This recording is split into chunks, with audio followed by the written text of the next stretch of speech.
Hey everybody, this is David, and today we're going to be talking about SQL aggregate functions. Now this is an intermediate concept in SQL, so if you don't have any SQL experience or you're still just a beginner, I have a whole series of videos for beginners on all the introductory beginner concepts in SQL. So you can go to my YouTube channel, Data Engineering with David, and find all those videos there. But let's just assume that you have some experience with SQL and that you're ready to learn about aggregate functions. They're actually a relatively simple group of functions, but let's dive in and we can take a look at how they work. So the SQL aggregate functions that we're going to be talking about today, there are 5 of them. The first one is count, and this will allow us to count all the rows in our table. And the way it works is it counts all the non-null values in a particular column.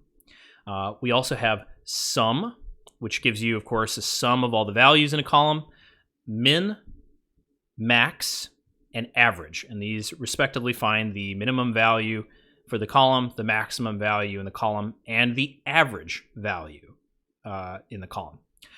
So let's go ahead and take a look at what this looks like in an actual query.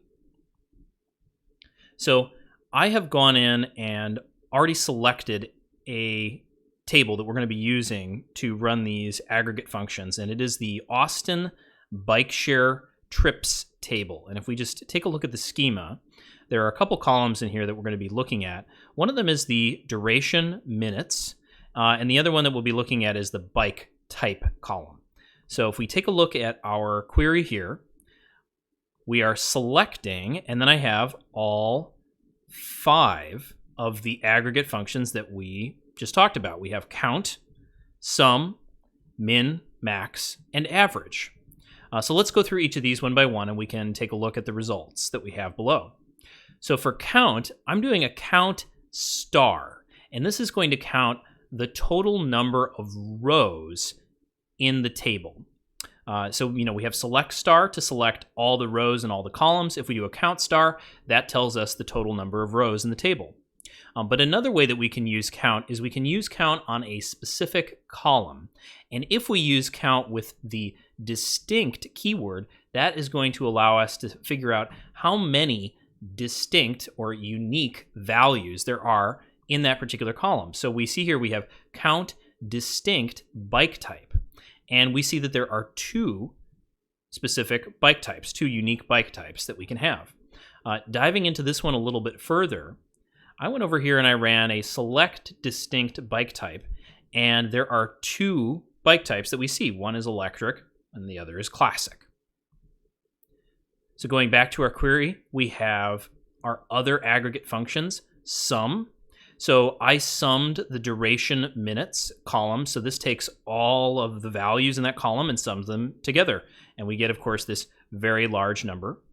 And then the minimum duration is 2 minutes. So the shortest bike trip in Austin was 2 minutes.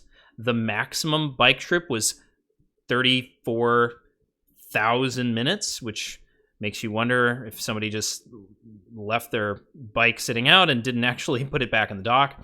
And then, of course, our average duration, and we see that that is just under 30 minutes in terms of a bike trip.